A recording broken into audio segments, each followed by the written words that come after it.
ఓం శ్రీ శివాయ గురవే నమః. శ్రీ మహాగణాధిపతయ నమః. శ్రీమదాంధ్ర మహాభారతం కవిత్రయ విరచితం ఆనుశాసనిక పర్వం.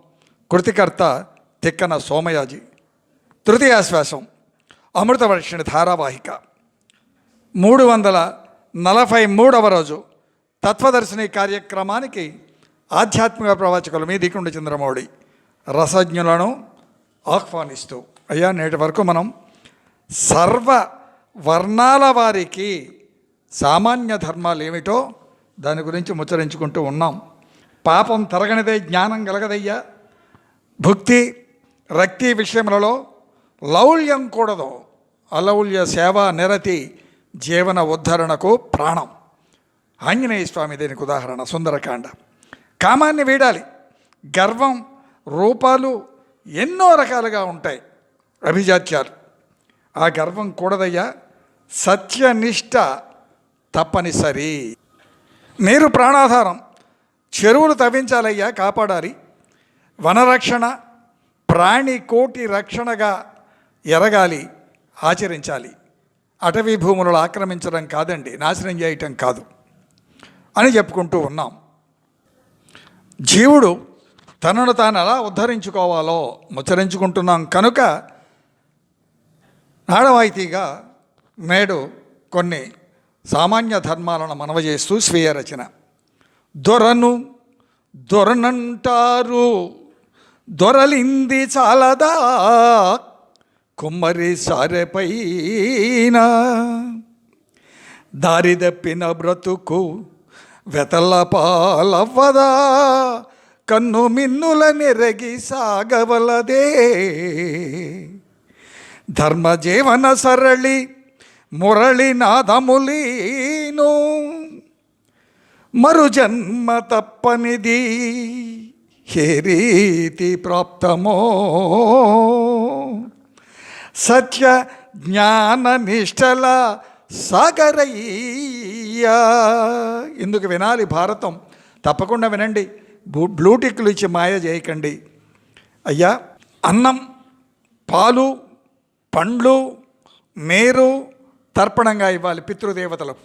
అది వైశ్వాదేవం కర్మ అంటారు. గృహస్థు ఆశ్రమం నిర్వహించి తీరాలి. ఎందుకు?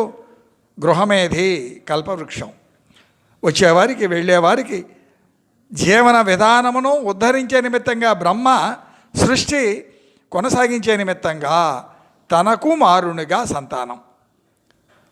కాబట్టి ఆ విధంగా గృహస్థ ఆశ్రమం ధర్మబద్ధంగా నిర్వర్తిస్తూ ఉండాలి. ఇలా ధర్మ కర్మ మర్మములు ఎరిగి మానవుడు జీవించాలయ్యా అని భీష్ముడు ధర్మరాజుకు చెప్తా ఉన్నాడు. జగదవన వినోద సత్యజాత ప్రమోద, సగుణ విగుణ భంగీ సంయమారామ సంగీ, విగత వికృతమూర్తి విశ్వభూత ప్రవర్తి, సుగమ గహన భూమా సోమపించదాభిరామ. దేవా, నీకు లోకరక్షణే వినోదం కదా. సత్యగుణ జనిత. ఎలా ఉంటాడండి స్వామి? సత్యగుణ జనితుడు. సత్యగుణంలో నుంచి ఆవిర్భవించినటువంటి వాడు స్వామి. ఆనందరూప. సత్యగుణం నుంచి ఏమొస్తుందండి? ఆనందం. ఆనందో బ్రహ్మ. ఆ ఆనందరూపుడు, నిర్మలుడు. కాబట్టి సుగుణ నిర్గుణ తెరంగులు నీవి. సుగుణం అది సగుణం కూడా కావచ్చు కదా. నిర్గుణం అంటే గుణాగుణ రూపుడు స్వామి. సగుణమైనప్పుడు దర్శనం, నిర్గుణంగా విశ్వాను ప్రవేశం. ఇంద్రియ నిగ్రహం అనేటువంటి పూలవనంలో నీ నివాసం. దశేంద్రియములు. వికారరహితుడువు నీవు. వికారాలన్నీ మానవులకే. సర్వ ప్రాణులు నీ వలనే చైతన్యవంతాలు కదా. స్వామి అనుగ్రహింపుమా. నీ మహిమ కొందరికే సులభం, మరి కొందరకు దుర్లభం. చంద్ర నెమలి పింఛాలు ధరించి అటు చంద్రరేఖను ఇటు నెమలి పింఛాన్ని ధరించి నిర్మలత్వాన్ని చాడుతూ ఉంటావు, నీవు విరాజిల్లుతూ ఉంటావు కదా. విశ్లేషణగా సత్య జాత ప్రమోద, సత్యజాత ప్రమోదుడు స్వామి అంటే శాశ్వత ఆనంద ప్రమోదం. వాస్తవానికి ఆనందం, దుఃఖం, సుఖం, సంతోషం అన్ని ద్వంద్వములే. కానీ పరమాత్మను మాత్రం ఆయనది నిత్య సత్య వ్రత దీక్షలో ఉన్నవారికి ఆ శాశ్వత ఆనందమయుడు స్వామి యొక్క దర్శన భాగ్యం. అది నీవే కదా, అది నీ వలనే కదా ప్రాప్తి. సగుణ విగుణ భంగి, గుణాలన్నీ బంధకారకములే. సగుణంలో దర్శనం, నిర్గుణంలో అనుభవం. అంటే ఈ సగుణాన్ని నిర్గుణాన్ని ఈ రెండింటినీ భంగపరుస్తాడు స్వామి. నామరూపములు లేక సత్య నిత్య ఆనంద లక్షణ లక్షితుడు స్వామి అనే పదం. సుగమ గహన భూమ, జ్ఞానులకు మాత్రమే సులభంగా దర్శనం. నీ మహిమ అనుభవ ప్రాప్తి సుమా. ఆనందో బ్రహ్మ కదా స్వామి, సౌందర్యారాధనగా అటు నెమలిపించము, ఇటు చంద్రలీల, ఆ చంద్రరేఖ లీలాధారణలో సర్వ జగత్తు రామణీయత మనకు దర్శనీయం. యద్భావం తద్భవతి అన్న విధంగా అయ్యా ఇలా ధర్మ కర్మ మర్మాలు ఎన్నో ఉన్నాయి. ఇది తిక్కన సోమయాజి విరచిత శ్రీ మహాభారతం ఆనుశాసనిక పర్వం తృతీయాశ్వాసం సంపన్నం. శ్రీమదాంధ్ర మహాభారతం ఆనుశాసనిక పర్వం చతుర్థాశ్వాసంలోకి మనం ప్రవేశిస్తూ ఉన్నాం. అయ్యా శ్రీమదాంధ్ర మహాభారతం ఆనుశాసనిక పర్వం చతుర్థాశ్వాసం. శ్రీ పరమ మహిమ, శ్రీ పరమ మహిమ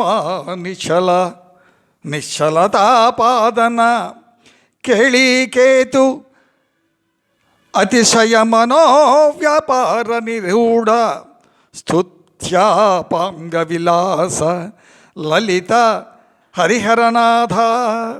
ఏమంటున్నారండి? శ్రీ పరమ మహిమా నిశ్చలతాపాదన కేళీకేతుక అతిశయ మనోవ్యాపార నిరూఢ స్తుత్యాపాంగ విలాస లలిత హరిహరనాథ. సుదీర్ఘమైన సమాసం వేశారు స్వామి. లక్ష్మిని విషాన్ని, గరళాన్ని హరిహరనాథుడు కదా ధరించి నీవు మోహం అనగా నిశ్చరిత పొందావు. అది నీకొక క్రీడ. గరళం కదా మైకంగా అమ్ముతుంది అనుకుంటాం, అది మోహం అనుకుంటున్నాం. అప్పుడు ఏమవుతాడు?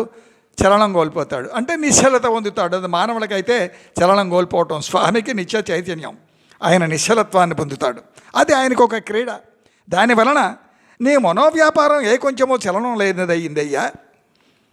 దానితో నీ కడగంటి చూపులతో ఏదో వర్ణింపరాని సౌందర్యం, విలాసం తాండవిస్తోంది. లీలా తాండవ వినోది స్వామి. విశ్లేషణగా అలంకారం శ్లేష అని అంటారు దీన్ని. అరమోడ్పు కన్నులు. ఎందుకు? ఆయన ఆ మైకంలో ఉన్నాడు, ఆ గరళం స్వీకరించాడు, అప్పుడు మైకం, ఆ కన్నులు అరమోడ్పు. ఏమవుతుంది అప్పుడు? పరమ రామణీయకత మనోహరంగా మనకు దర్శనమిస్తూ ఉంటుంది. కారణం నిశ్చలత, స్తబ్దత కాదు సుమా. హరిగా లక్ష్మిని, హరునిగా కాలకూటాన్ని ఆయన ధరించాడు. వక్షస్థలముల లక్ష్మి నీలకంఠుడు కదా, గరళకంఠుడు, అది మత్తు. ఇది స్వామి లీలా విలాసం, ప్రమోద మానసం. సామాన్యులకైతే ప్రమాదం. ఆలోచించాలి సీతారాం, మీకేం దోస్తుందో. దయతో వినమనవి. వైశంపాయనుల వారు జనమేజయునితో ఈ విధంగా అంటూ ఉన్నారండి.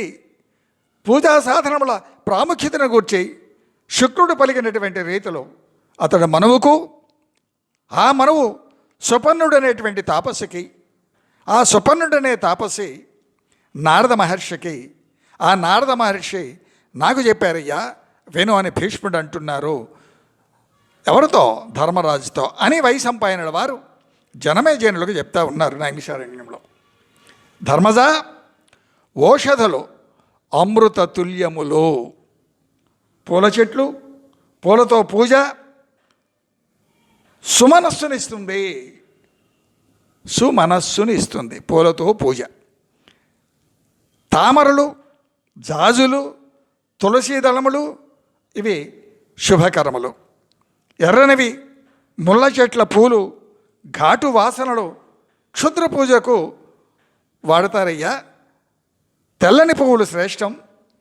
దేవాలయములలో వల్లకాటిలో పూల చెట్ల నుండి పూలను శుభకార్యములలో వాడరాదు. దేవాలయములలో పువ్వులు దేవునికి మాత్రమే అర్పితం, సహజ సిద్ధంగా అర్పించబడినటువంటి సుమములవి. అలాగే వల్లకాడు అక్కడ ప్రేతాత్మలకు, అక్కడ ఉన్నటువంటి గరళకంఠునకు అంకితం. అందుగ చెట్టు నుండి తీసినటువంటి ధూపం శ్రేష్టం. గుగ్గిలం మరింత మంచిది. కర్పూరం శుభకరం. ప్రమిదల నిండా నూనెలు పోయాలి. సగం ప్రమిదలో వెలిగించకూడదండి. ప్రమిదలో నూనె నిండుగా ఉండాలి. దీపం కొడిగా ఉండరాదు. దీపం ధారాళంగా వెలగాలి. దీపం దొంగిలించితే అంధుడై పుడతాడు. బాటలలో పలువురికి ఉపయోగపడే విధంగా దేవాలయాలలో కొండలపైన దీపం నిలిపితే అది ఐశ్వర్య ప్రాప్తి. దేవతలకు సమర్పించి ఆపై భుజించాలయ్యా. రామార్పణం, కృష్ణార్పణం, నారాయణార్పణం, శివార్పణం. ఆ విధంగా మనోభావనతో నిశ్చలంగా మాట్లాడకూడదు. ఏకాగ్రత చిత్తంతో అన్నం పరబ్రహ్మ స్వరూపం కళ్ళకు అద్దుకొని రామార్పణం అంటూ అది స్వీకరిస్తే వైశ్వానరుడు దాన్ని మనకు యోగ ప్రసాదంగా అందిస్తూ ఉంటాడు. నివేదనలలో నువ్వుల పిండి, పెరుగు, పాలు దేవత ప్రీతికరములు. స్వామికి నివేదిస్తాం కదా, అప్పుడు వాటికి విప్రుని యొక్క ధనం అపహరించరానిది. చాలా ప్రమాదం. ఆహారం నిష్టగానే ఉండాలి. ఆచారం ఆయువును పెంచుతుందయ్యా. సదాచారం వంశ పారంపర్యంగా వచ్చే ఆచారాలు సంపదను, కీర్తిని ఇస్తాయి. దురాచారం కీడునిస్తుంది. గురువు మాట తిరస్కరించటం మహాపతన కారకం. గోళ్ళు కొరుక్కొనటం, క్రోధం, హింస, అసత్యం, దంభం, దర్పం, అభిజాత్యం, గర్వం ఇత్యాదులన్నీ ఆయుక్షీణములే. ఇవి లేని మనుషులు మనకు కనపడుతున్నారా నేటి సమాజంలో? అంతకుముందు కాళ్ళకి చెప్పులు ఉండవు. డబ్బులు వచ్చిన తర్వాత కళ్ళు కనపడవు, నెత్తికెక్కుతాయి రొయ్యకెక్కినట్లుగా. సమాజంలో వందల మందిని నిత్యం మనం దర్శిస్తూనే ఉన్నాం. పరదార సంగమం నరక హేతువు. మిత్రుడు, గురువు, పెద్దవాడు, రాజు, బాలుడు, బ్రాహ్మణుడు, వైద్యుడు, సేవకుడు, పండితుడు, నాగరికులు ఇలా ఇతరుల భార్యలతో సంగమం, వీరి యొక్క భార్యలతో సంగమం. ఎవరితోటైనా పరదారాగమనం అంటారు. అది మరణకారకం, ఆయుక్షీణం. పుణ్యవ్రతాచరణ ఆయువృద్ధినిస్తుంది. బ్రాహ్మణులకు ఆవులు, పాలకులు, బలహీనులు, ముసలివారు, గర్భిణీ స్త్రీలు, బరువులు మోయిచున్న వారులకు తొలగి దారి ఇవ్వాలి. బ్రాహ్మణుడు వస్తాడు, దారి ఇవ్వాలి, తొలగాలి. అలాగే ఆవులు వస్తాయి, తొలగాలి. పాలకులు బలం లేని వాళ్ళు వణుక్కుంటూ కాళ్ళతో చేతులతో పాపం వాళ్ళు వస్తూ ఉంటారు, వాళ్ళకి, బలహీనులకు. అలాగే వయసు ఉడిగినటువంటి ముసలివారికి, గర్భిణీ స్త్రీలు, బరువులు మోస్తూ వచ్చేటువంటి వాళ్ళు ముందుగా వాళ్ళకి దారి ఇవ్వాలి, తొలగాలి. అమావాస్య, పౌర్ణమి పర్వదినాలలో బ్రహ్మచర్యం. అమావాస్య, పౌర్ణమి మరియు పర్వదినములలో బ్రహ్మచర్యం. దైవారాధన శుభం. పరనింద మహాపాపం. వేద నింద, నాస్తికవాదం పతన కారకం. ఈ మధ్య యూట్యూబ్లలో చూస్తూ ఉంటాం. హైందవ ధర్మాన్ని తూట్లు పొడవటమే వ్యాపారంగా ఇష్టం వచ్చినట్లు మాట్లాడుతూ ఉంటారు. మహాపండితులు అనుకుంటూ ఉంటారు. బట్టతలకి బోడిగుండుకి ముడివేసి మాట్లాడుతూ ఉంటారు. ఆ భాష కూడా దిగజారినటువంటి భాష. పలుకు యజ్ఞ భావనామయం. విమర్శించడంలో తప్పులేదు. సద్విమర్శ, సహేతుక విమర్శ, ధర్మబద్ధమైనటువంటి విమర్శ అది ఉద్ధరిస్తుంది, లేదా విమర్శించిన వాడినే పతనం గావిస్తుంది. అగ్ని సమానం, అది దహించక మానదు. మూసినా సరే సీతారాం, మాసినా సరే మడిబట్టలు మార్చరాదు. మర్రి పండ్లు, పిప్పళ్ళు, మేడి పండ్లు ఇవి తినడానివయ్యా. ఇతరుల వాసన చూసినటువంటి భోజనం తినరాదు. దీనిని ఉచ్ఛిష్టం అంటారండి. మౌనంగా భోజనం ప్రశాంతంగా భుజించాలి. రాత్రిపూట పెరుగు అన్నం కూడనిది. స్వస్తి ప్రజాభ్య పరిపాలయంతాం న్యాయేన మార్గేణ మహిన్మహీష గోబ్రాహ్మణేభ్య శుభమస్తు నిత్యం. లోకా సమస్త సుఖినో భవంతు. ఏతే సర్వం శ్రీ సీతారామచంద్ర చరణారవిందార్పణమస్తు. ఓం శాంతి శాంతి శాంతి. అయ్యా శివాజ్ఞగా శ్రీ వెంకట రామ నారాయణకు సమర్పించబడుతున్నటువంటి కార్యక్రమాన్ని వినమనవి, ఆదరించే ప్రార్థన. రామా ఛానల్లో వినండి. దయతో బ్లూటిక్లు ఇచ్చి ఆపకండి. యోగం భాషిస్తేనే వినగలరు. ఇన్నిసార్లు వినమని చెప్తున్నాను. దయతో మన్నించండి, ఆదరించండి. గడప లోపల కూడా గడప దాడితే హిందోళం. సీతారాం.